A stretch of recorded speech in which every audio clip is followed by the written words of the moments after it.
पिछला क्वेश्चन में आप लोग को बताया गया था और इस क्वेश्चन में देख रहे हैं कि जब मालिक व्यापार से अपने पर्सनल यूज के लिए रुपया लेता है तो उसका अकाउंट कौन सा बनेगा।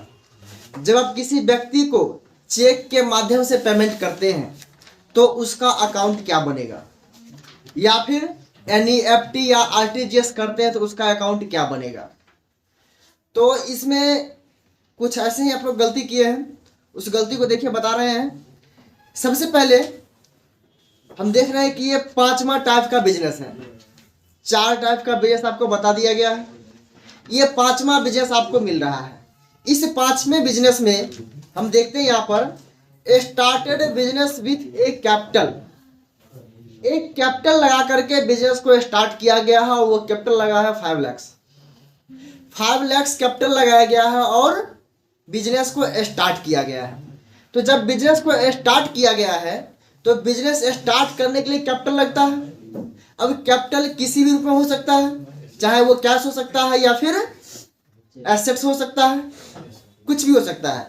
तो चलिए हम देखते हैं यहाँ पर इसका डेट है दिसंबर 2011। दिसंबर 2011 का हम एक बिजनेस स्टार्ट कर रहे हैं। 5 टाइप्स है ये, दिसंबर 2011 का। इसमें हमें फाइंड अकाउंट करना है। यदि आप फाइंड अकाउंट बेटर तरीके से कर लिए तो फिर आपको आगे क्लासिफिकेशन में और गोल्डन रूल सेट करने में कोई दिक्कत नहीं होगा। मेन चीज है इसमें अकाउंट फाइंड करना, और अकाउंट फाइंड करने के हिसाब से ही आप उसे क्लासिफिकेशन कर पाएंगे और गोल्डन रूल सेट कर पाएंगे। यदि आपको अकाउंट फाइंड करने में कहीं प्रॉब्लम आ रहा है तो आप आगे चल के ना ही उसे क्लासिफिकेशन कर सकते हैं सही, और ना ही उसे आप गोल्डन रूल सेटअप कर सकते हैं। और ये तीनों जब गलती हो जाएगा तो आगे आप कुछ भी नहीं कर सकते हैं। जो भी हिसाब बनेगा वो गलती बनेगा, एक भी सही होने की संभावना आगे नहीं होगा यदि यहाँ गलती हो गया तो इस चीज को बेटर तरीके से आपको देखना है कि व्यापार से जब मालिक अपने यूज के लिए निकाल लिया या व्यापार के यूज के लिए निकाल लिया तो उसे हम क्या करते हैं, कैसे करते हैं, इस चीज को देखेंगे। तो यहाँ पर बेसिक सा है कि हर एक बिजनेस को चलाने के लिए पूंजी लगता है। इस बिजनेस में भी पूंजी लगाया गया है 5 लाख रुपए। तो यहाँ पर बिजनेस स्टार्टेड विथ कैपिटल। ये डेट एक तारीख की डेट मेंशन किया गया है। बिजनेस स्टार्टेड या स्टार्टेड बिजनेस,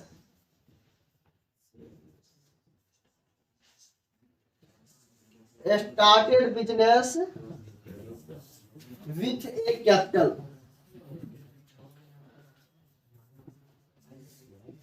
कैपिटल लगा करके बिजनेस को आरंभ किया गया है। अब जब बिजनेस को कैपिटल लगा के आरंभ किया गया है तो इसमें 2 अकाउंट बनेगा। जो पूंजी लगाया जाता है उस पूंजी के खाता को कैपिटल कहा जाता है।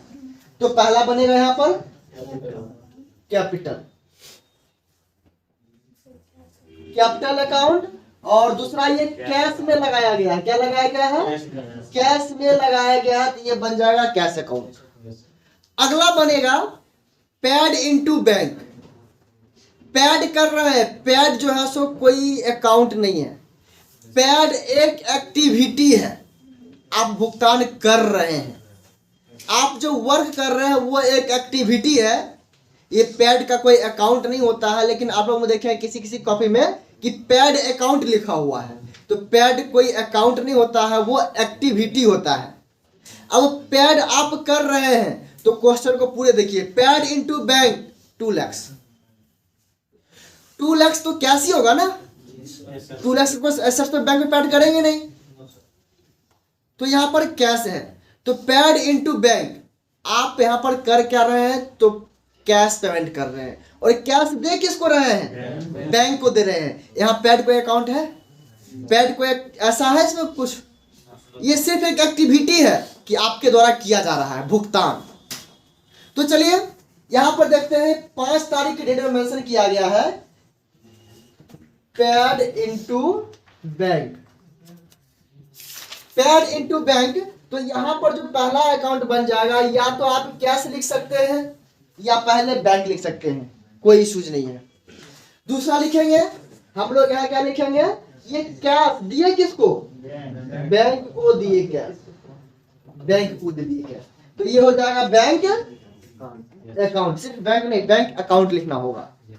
चलिए अगला देखते हैं, परचेज गुड्स फॉर कैश। आप नकद में माल खरीद रहे हैं, एक्टिविटी यहां पर है परचेज करना, और परचेज एक्टिविटी परचेज ही लिखाता है। तो आइए 9 तारीख का ट्रांजैक्शन, यह है purchase goods, purchase goods for cash, cash में माल खरीदा गया, ये एक एक्टिविटी है आपका, कैश में माल खरीदा गया। तो आइए यहां पर देखते हैं, ये अकाउंट जो बनेगा ये बनेगा परचेज अकाउंट, परचेज अकाउंट, और दूसरा क्या बनेगा कैश अकाउंट। यहाँ पर शर्त लग गया है कि सामान नकद में खरीदा गया है, उधार में नहीं खरीदा गया है। तो इस प्रकार से इस क्वेश्चन को देख लिए। चलिए आगे बढ़ते हैं अगले क्वेश्चन की तरफ। बोलिए क्या हुआ? यदि उधार में खरीदा गया तो उसका नाम मेंशन किया जाएगा, यदि उधार में खरीदा गया तो उसका नाम मेंशन किया जाएगा। जैसे इसी क्वेश्चन में देखिए 22 तारीख में ट्रांजैक्शन है, परचेज गुड्स फ्रॉम राम, यहां पर उधार है, परचेज गुड्स फ्रॉम राम उधार है। ठीक इसी प्रकार से देखिए एक इसी जगह बेचा गया 18 तारीख को, sold goods to Hari for cash, Hari को तो दिए लेकिन नकद में दिए, लेकिन यहां पर जो खरीदा गया है परचेज गुड्स फ्रॉम राम, यदि फोर कैश रहता तो ये भी नकद में हो जाता, यहाँ पर फोर कैश का कोई चर्चा नहीं है। इसी प्रकार से देखे 18 तारीख में sold goods to Hari for cash, तो सामान तो बेच लिए नकद में, लेकिन नाम मेंशन कर दिए रेफरेंस के लिए कि ये पैसा हमारे पास कहां से आया, कौन दिया ये पैसा हमारे पास, तो ये वहां पर नाम मेंशन आ गया। तो इस तरह क्वेश्चन इसी में देख रहे हैं। आगे चलिए थोड़ा सा आगे बढ़ते हैं। अब जब आप गुड्स परचेज कर लिए, अब क्या है पेड टू राम और डिस्काउंट अलाउड बाय हिम। आप लोग इस क्वेश्चन को लिखने में ही गलती की है कॉपी में, इसलिए बहुत का गलती हुआ है। आप लोग क्या किए, पेड टू राम सिर्फ लिख लिए, पेड टू राम सिर्फ लिख करके और कोई बना दिए, उस स्थिति में क्वेश्चन आप लोग का गलती किया गया होगा, ठीक है। और साथ में डिस्काउंट अलाउड बाय हिम, इसको आप अलग कर दिए, तो डिस्काउंट कभी कैश में नहीं होता है, डिस्काउंट हमेशा लेस होता है, तो इसीलिए दोनों क्वेश्चन आप लोग का गलती हुआ होगा। तो देखिए यहां पर है पेड टू राम, चलिए इसको मिटाते हैं पहले, पेड टू राम और डिस्काउंट अलाउड बाय हिम। चलिए डेट इसका क्या है 11, पेड टू राम,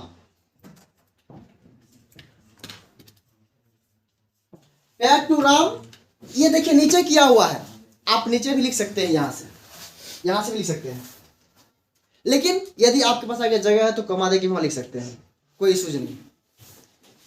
तो यहां पर डिस्काउंट अलाउड बाय हिम,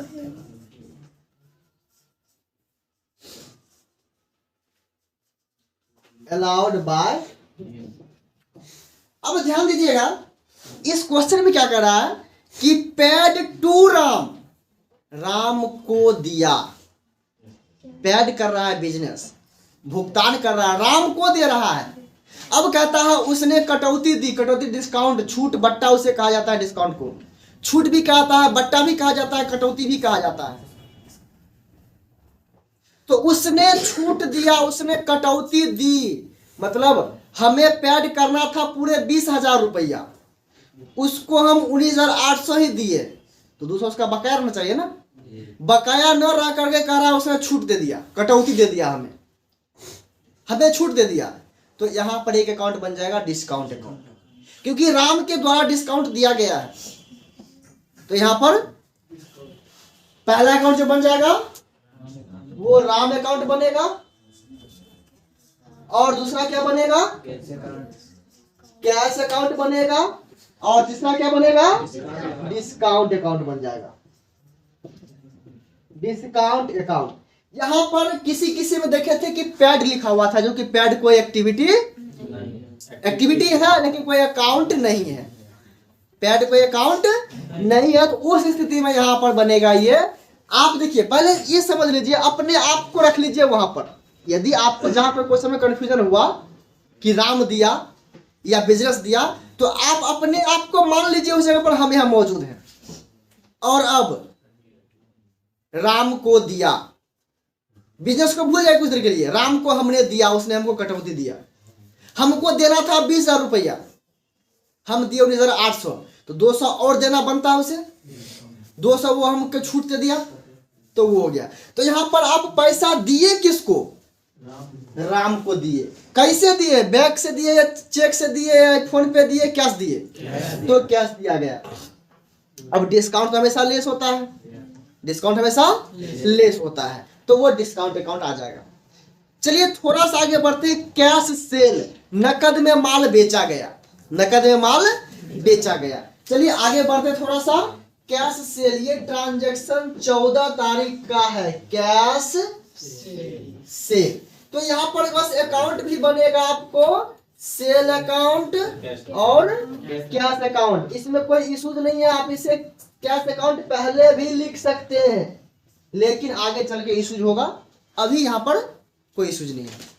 चलिए थोड़ा सा आगे बढ़ते हैं।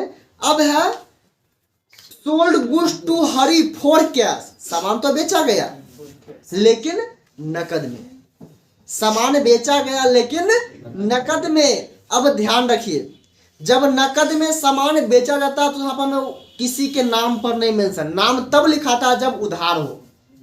आप किसको सामान उधार दिए, आप उसमें मेंशन करते हैं कि उधार हम किसको दिए हैं, उस चीज को आप मेंशन कर पाते हैं। तो यहाँ पर नेम के साथ कैश लगा हुआ, इसलिए हमको नेम से कोई मतलब नहीं है। जब हम लोग आगे जर्नल एंट्री बढ़ाएंगे तो वहां पर नरेशन लिखेंगे, तो नरेशन में नेम मेंशन करेंगे, नरेशन में नेम मेंशन करेंगे, यहाँ पर मेंशन नहीं करेंगे। तो आइए ध्यान देते हैं। Sold goods to Hari for cash, ये 18 तारीख का ट्रांजैक्शन है। Sold goods to Hari for cash, सामान को यहाँ पर बेचा गया है नकद में, सामान को बेचा गया है नकद में। अब ध्यान दीजिएगा, जब सामान को नकद में बेचा गया है, नकद में बेचा गया, तो यहाँ पर पहला एक्टिविटी क्या हो रहा है? बेचने का, सेल अकाउंट हो जाएगा। और ये सामान दिया गया है हरी को, लेकिन कैश में, लेकिन कैश में दिया गया है, तो ये अकाउंट बन जाएगा यहाँ पर कैश अकाउंट। यहाँ तक समझने में कोई दिक्कत आप लोग को? किसी तरह का कोई परेशानी नहीं ना? नाम और कैश में कोई अंतर ये समझने में? चलिए थोड़ा सा आगे बढ़ते हैं।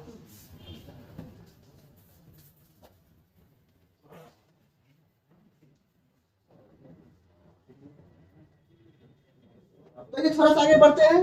अब देखिएगा, purchase goods from Ram, Ram से खरीदा गया, राम से खरीदा गया। तो जब राम से खरीदा गया है तो ध्यान दीजिएगा, ये ट्रांजैक्शन हो रहा है 22 तारीख में, ये ट्रांजैक्शन है 22 तारीख में। Purchase goods from Ram, Ram से माल खरीदा गया। अब ध्यान दीजिएगा, यहां पर नाम है, कैश का कोई चर्चा नहीं है, कैश का कोई चर्चा नहीं है यहाँ पर जो दिया गया है वो नेम है। तो यहाँ पर एक्टिविटी हो रहा है परचेज करने का। तो चलिए परचेज के लिए परचेज ही लिखाता है, परचेज के लिए परचेज अकाउंट ही लिखाता है। और ये सामान खरीदा किससे गया? तो राम से खरीदा गया। चलिए थोड़ा सा आगे बढ़ते हैं, ध्यान दीजिएगा। Paid wage to workers, wage, आप पेड क्या कर रहे हैं? वेज कर रहे हैं। पेड एक एक्टिविटी है भुगतान करना, पेड एक्टिविटी क्या है? भुगतान करना। तो मेरा एक्टिविटी भुगतान करना है, लेकिन भुगतान क्या चीज कर रहे हैं? वेज भुगतान कर रहे हैं। और वेज भुगतान कर रहे हैं तो वेज के लिए वेज अकाउंट ही बनेगा, वेज के लिए वेज अकाउंट ही बनेगा। पेड वेज टू वर्कर्स, अब यहाँ पर वर्कर अकाउंट नहीं बनेगा, एक श्रमिक वर्कर हो गया। ये आपको रेफरेंस में डाल सकते हैं आप, लेकिन इस अकाउंट में नहीं, नरेशन में, नरेशन में रेफरेंस डाल सकते हैं। तो नरेशन जर्नल एंट्री हम लोग लिखेंगे आगे चल के, तो नरेशन कैसे कहाँ लिखाएगा उस चीज को हम लोग देखेंगे। अभी यहाँ पर पेड वेज, पेड एक्टिविटी और वेज ये हो गया देना। आप वेज दे रहे हैं टू वर्कर्स, वर्कर को जो आपके यहाँ काम करने वाला है उससे आप वेज दे रहे हैं, और वर्कर में कोई भी हो सकता है। चलिए तो यहां पर देखें क्या, चलिए ये ट्रांजैक्शन जो है 23 तारीख को है। Paid wage to worker, paid wage to worker. चलिए तो पेड किया गया है यहाँ पर, तो पहला हो जाएगा वेज अकाउंट, और दूसरा वेज आप दिए किस रूप में, कैश में या बैंक से, कैश में दिए हैं, तो ये हो जाएगा कैश अकाउंट। ये कैश लिखा हुआ नहीं है। जब भुगतान कर रहे हैं तो भुगतान करने मतलब क्या होता है, रुपया दे देना। यदि चेक से दिया जाता तो चेक लिखा रहता, फोन पे देते नहीं कि ऑन अकाउंट लिखा रहता, एनईएफटी या आरटीजीएस होता, तब हम उस चीज को लिखते। सिर्फ भुगतान करना, सीधे आपको कह दिए कि फलाने व्यक्ति को तो भुगतान कर दीजिएगा, भुगतान कर दीजिए मतलब क्या, रुपया देना है आपको। अब रुपया आपको कैसे देना है, यदि आपके पास होगा तो कैश दे दीजिएगा, यदि अकाउंट में होगा तो उसे ऑन अकाउंट कीजिएगा। तो यहाँ पर क्या किया गया है, paid wage to workers, account का कोई चर्चा नहीं किया गया है। तो भुगतान कर दिए, आप लिख दिए कि फलाने व्यक्ति को हम भुगतान कर दिए। ये एज ए आप नेम समझ लीजिए वर्कर, एज ए नेम समझ लीजिए वर्कर। भुगतान तो कर दिए, लेकिन इसको भुगतान किस पर्पज से किए, तो वेज था, इसका मजदूरी था, तो हम भुगतान किए, और भुगतान किए तो कैश में किए। चलिए इसी जगह पर एक क्वेश्चन हम और थोड़ा सा ले लेते हैं, paid to Ram by cheque, थोड़ा आगे बढ़ के ले लेते हैं इसी जगह क्वेश्चन। ये ट्रांजैक्शन है 26 तारीख को, इस क्वेश्चन को पहले ही लेते हैं ताकि आपका यहाँ पर सारा कॉन्सेप्ट क्लियर हो जाएगा। तो पेड टू राम और by cheque, paid to Ram, paid to Ram by cheque, ये चेक के माध्यम से पेमेंट किया गया है, चेक के माध्यम से पेमेंट किया गया है। अब चलिए यहां पर क्या देखें, paid wage to worker, paid to Ram. यदि सिर्फ पेड टू राम रहता तो हम क्या करते, यहां पर राम अकाउंट और कैश अकाउंट होते हैं, सिर्फ पेड टू राम में। लेकिन यहां पर शर्त क्या लग गया, बाय चेक। अब ये चेक अकाउंट में, चेक में पैसा रहता है, पैसा कहाँ रहता है, बैंक में रहता है ना, चेक में तो पैसा रहता नहीं है, तो चेक का कोई अकाउंट बनेगा नहीं। वो अकाउंट, चेक एक माध्यम हो गया पैसा निकालने का। मतलब क्या, हम चेक काट कर उसको दे दिए, साइन कर दिए, मेरा पहचान करता चेक हो गया। अब वो चेक लेकर वहां जाएगा, कहेगा फलाना मालिक हमको पैसा निकालने के लिए बोले हैं, तब वो कैसे समझेगा, बैंक वाला, उसको तो पहचानता नहीं है, उसको मेरे अकाउंट से कोई मतलब नहीं है। तो चेक दिया, चेक मेरा साइन किया हुआ है, वो चेक एक एग्रीमेंट है बैंक का और बैंक ओनर के हिसाब से, बैंक का और बैंक ओनर के साथ एक एग्रीमेंट है। चेक में कोई खाता नहीं होता है, चेक में कोई पैसा नहीं रहता है, वो एक समझिए एज ए स्टाम्प, एक एग्रीमेंट है। और उस चेक पे आप एग्रीमेंट कर दिए, साइन कर दिए, उस चेक लेकर कोई भी जाएगा जिसका नाम लिखा हुआ उसको पैसा मिल जाएगा। उस चेक में ऑन अकाउंट भी होता है और कैश भी होता है। चेक के कॉर्नर में ऊपर में यदि डबल लाइन कर दिया, सिंगल लाइन कॉर्नर पे कर दिया, तो वो हो गया ऑन अकाउंट। आप बोलेंगे नहीं बैंक वाले को कि क्या करना है, इसको कैश देना है, ऑन अकाउंट देना है। यदि उस पर एक सिर्फ सिंगल लाइन खींच दिया ऐसे, फॉर एग्जाम्पल मान लीजिए ये चेक है, फॉर एग्जाम्पल मान लीजिए कि ये एक चेक है, और चेक जब आप इसमें सब फिलअप कर दिए और यहाँ पे ऐसा लाइन खींच दिए, एक या दो, तो बैंक का कैशियर या मैनेजर जो भी होगा, किसी भी स्थिति में आपको वो कैश नहीं देगा। कोई भी सिंगल या डबल कोई भी लाइन आ गया तो किसी भी स्थिति में आपको कैश नहीं देगा वो। आपको वो ये हम जो चेक के अथॉरिटी है वो हम यहाँ से कहे कि इसको अकाउंट में देना है पैसा, कैश नहीं देना है।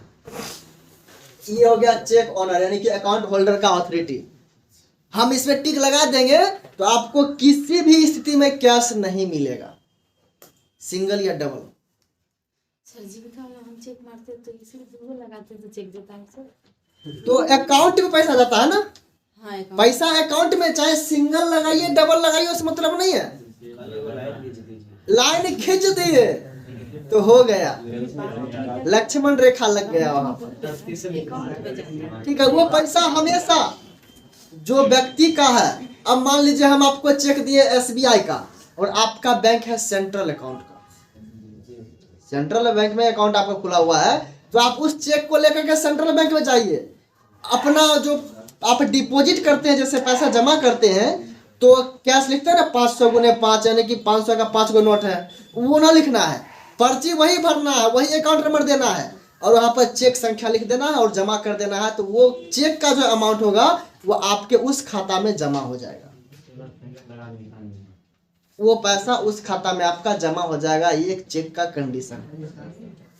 यदि यहाँ पर हम लाइनिंग नहीं डाले सिंगल या डबल, तो जिस बैंक का अकाउंट है, मान लीजिए हम SBI का चेक आपको दिए, मेरा अकाउंट रोसड़ा में है और आप मुंबई के रहने वाले हैं, कोनो दिक्कत नहीं है, मुंबई से पैसा उठाइए ना उसी बैंक में।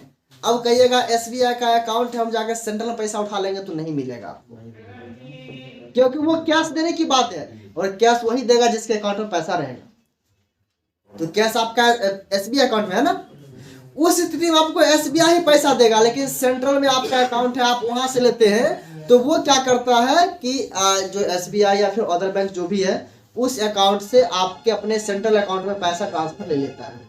ठीक है, ट्रांसफर ले लिया तो पैसा आपके अपने अकाउंट में आ गया, उसके बैंक में आ गया। अब उससे आपको अकाउंट से निकालना है, कैश निकालना है, ATM निकालना है या फोन पे गूगल पे करना है, जो भी करना आप वहां से कर सकते हैं। तो ये हो गया कि चेक का कंडीशन, किस स्थिति में पैसा खाता में जाता है और किस स्थिति में पैसा नकद आपको चेक से मिलेगा, वो चीज आप यहाँ पर देख लिए। ये चीज क्लियर हो गया। तो चलिए हम इस चीज को यहाँ बंद करते हैं। चल रहे थे हम लोग paid to Ram by cheque, cheque के माध्यम से भुगतान करना है। तो यहाँ पर भुगतान किसको कर रहे हैं? राम को भुगतान कर रहे हैं। और ये पैसा मिलेगा कहाँ से? इसको बैंक से मिलेगा। चेक कहाँ लगाएगा? ये बैंक में लगाएगा, बैंक में ये चेक लगाया जाएगा। तो यहाँ तक देख लिए, समझ में आ गया होगा? कोनो दिक्कत? थोड़ा आगे बढ़े।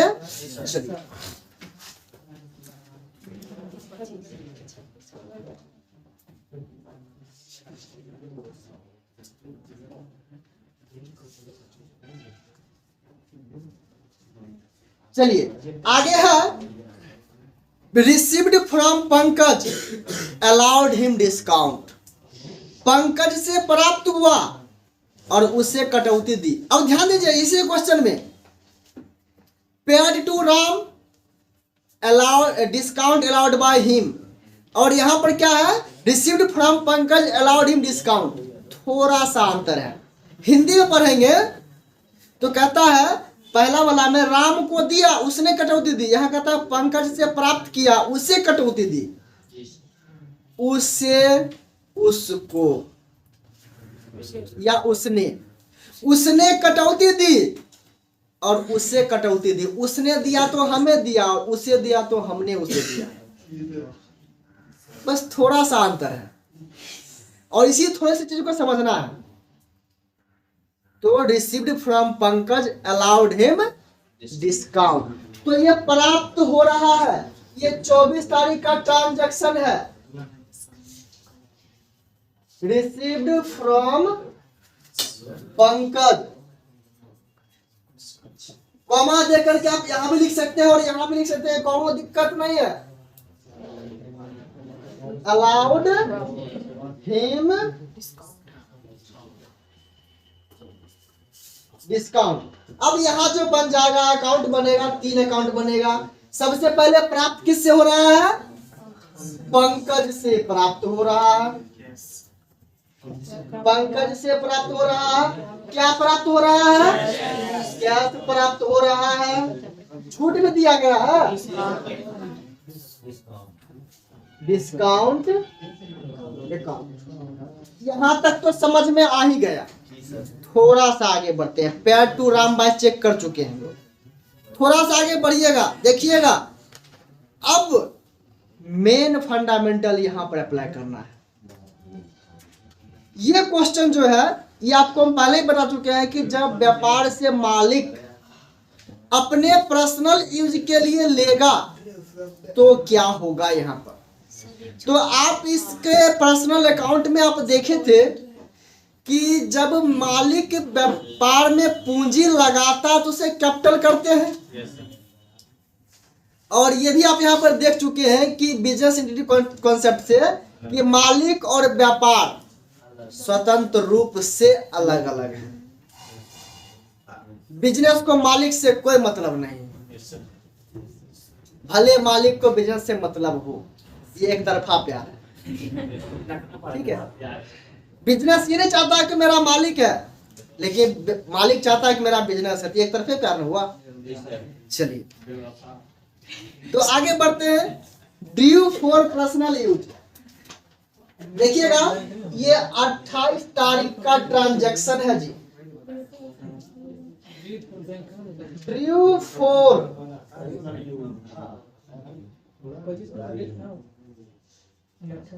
Personal use. अब ध्यान दीजिएगा, यहाँ पर अमाउंट की चर्चा कर रहे हैं। ड्यू फॉर पर्सनल यूज, यहाँ पर 2000 अमाउंट की चर्चा कर रहे हैं समझने के लिए। ध्यान दीजिएगा, इस चीज को समझना है। जब व्यापार में मालिक पूंजी लगाया तो कैपिटल लिखे। अभी पैसा ले कहां से रहा है?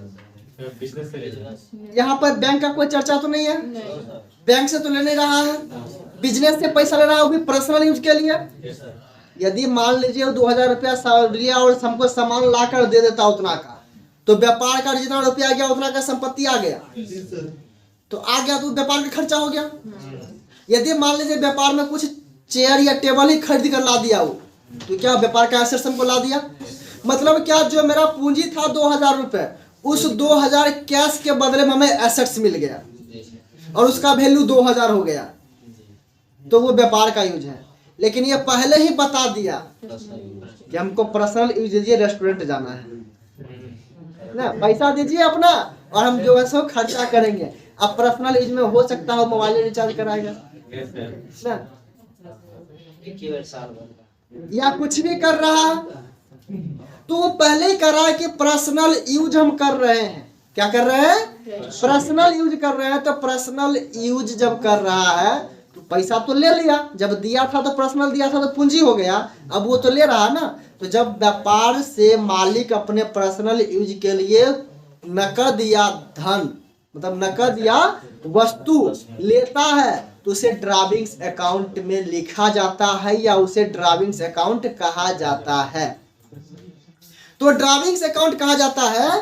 तो यहाँ पर हम लोग करेंगे, पहला जो अकाउंट बनेगा, ड्यू कोई अकाउंट नहीं है, एक्टिविटी है। ड्यू एक एक्टिविटी है, निकालना। तो निकालना कोई अकाउंट नहीं है, ड्राविंग्स होगा, आहरण खाता, ड्राइंग नहीं, ड्राविंग्स होगा। ड्यू एक एक्टिविटी हो गया, निकालना। लेकिन निकाल कर को रखा करना, तो ड्राविंग्स आहरण कर लिया, इसलिए यहाँ हो जाएगा ड्राविंग्स अकाउंट हो जाएगा।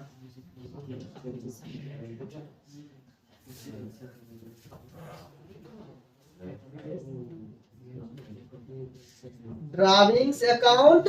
और ये लिया क्या है? कैश लिया है ना, क्या लिया है? कैश लिया है, तो इसे लिख देंगे कैश अकाउंट में। यदि इसी जगह वो 2 किलो चावल ले जाता या कुछ गुड्स ले जाता जो हम परचेज करके लाए और सीधे लेके चले गया, तो हम लिखते हैं परचेज। तो इस तरह क्वेश्चन अगले ट्रांजैक्शन में दिया हुआ है, उसको देखेंगे हम लोग। अब चलिए कैश कैसे समझेंगे? यहाँ पर कैश अकाउंट होगा। क्योंकि ये 2000 रुपया ले रहा है, सिर्फ बता दिया, कोई वस्तु का नाम नहीं बता रहा है, कोई वस्तु ने लिया है, सिर्फ कह रहा है ड्यू फॉर पर्सनल यूज 2000, ये 2000 कर लिया पर्सनल यूज। अब ये ड्राइविंग, जब ये ड्यू कर लिया लिखेगा कहाँ पर, ड्राइविंग अकाउंट बन जाएगा इसका, इसका आरएन खाता हो गया। जब ये पैसा दिया तो कैपिटल बना था ना, अब जब निकाल रहा तो क्या बनेगा, ड्राइविंग अकाउंट बनेगा। अब ये ड्राइविंग तो किया, लेकिन क्या चीज ड्राइविंग किया, कैश किया, कोई सामान लिया, कैश लिया, तो इसीलिए यहाँ आ जाएगा कैश। तो सामान का जहाँ 2000 लिखा हुआ वहाँ पे ना 2000 का वस्तु लेता, वहां पर जो क्वेश्चन बनता है ड्यू फॉर पर्सनल यूज, ये तो हो गया ना। अब लिखाता है goods due for personal use, उसने सामान ले लिया 2000 रुपए का, उसने सामान ले लिया 2000 रुपए का, यानी कि goods due for personal use, goods उसमें से ले लिया 2000 रुपए का, तब उस स्थिति में बनता ये परचेज अकाउंट। इसके बारे में हम अगला क्वेश्चन देंगे, उस क्वेश्चन में से कई ट्रांजैक्शन है, और उस क्वेश्चन जब आप देखेंगे तब आपको क्लियर हो पाएगा, क्योंकि अभी आपके सामने ऐसा क्वेश्चन मिला नहीं है। जब वहां पे क्वेश्चन आपको मिलेगा तब क्लियर होगा। तो इस चीज को हम लोग अगले में देखेंगे। तो ये 5 ट्रांजैक्शन आपको बताया गया, ये 5 ट्रांजैक्शन में हम लोग देखे हैं फाइंड द अकाउंट, अकाउंट खोजने का तरीका।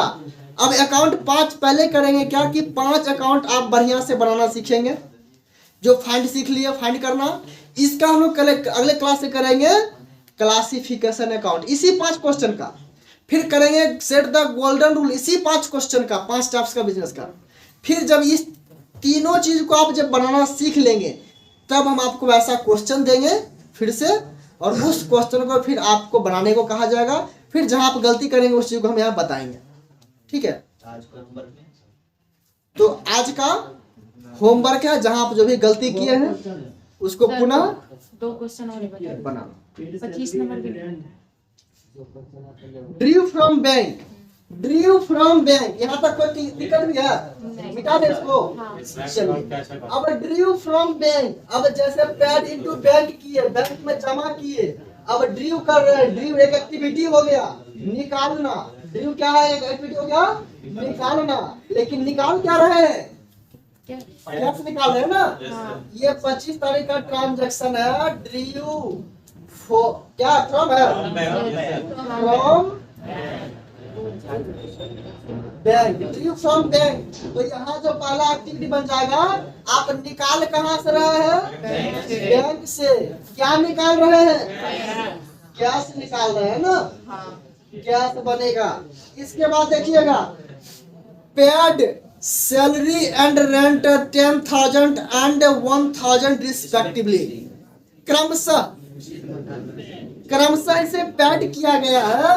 तो ध्यान दीजिएगा यहाँ पर ये तारीख ट्रांजैक्शन है 31 का, डेट यहाँ पर थोड़ा आगे पीछे हो गया, क्वेश्चन को समझाने के चक्कर में लास्ट का क्वेश्चन फर्स्ट में लिख लिए हैं, तो इससे आपको पैनिक नहीं होना है, ध्यान दीजिएगा।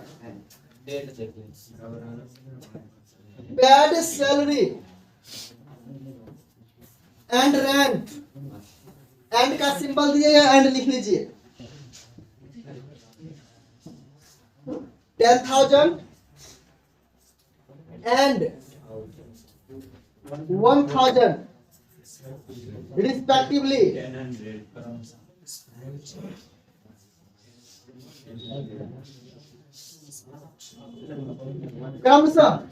क्रमशः देखिएगा, जो पहले रेंट लिखा, पहले सैलरी लिखा हुआ है तो पहला अमाउंट सैलरी का होगा, रेंट लिखा हुआ बाद में तो रेंट होगा लास्ट वाला अमाउंट का। आप इसे 2 तरीके से बना सकते हैं, 2 तरीका क्या होगा, और आप लोगों को ऐसा बनाए भी थे जिसको सही भी किया गया है। पहला अकाउंट आप बना सकते हैं सैलरी एंड रेंट, और दूसरा बना सकते हैं कैश अकाउंट। इसे आप बाइफरकेशन भी कर सकते हैं, सैलरी अकाउंट, दूसरा रेंट अकाउंट, और तीसरा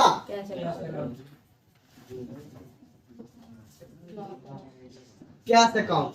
10,000, 1,000, टोटल में 11,000। यहाँ तक क्लियर हो गया? हाँ। कोनो दिक्कत? नहीं। चलिए।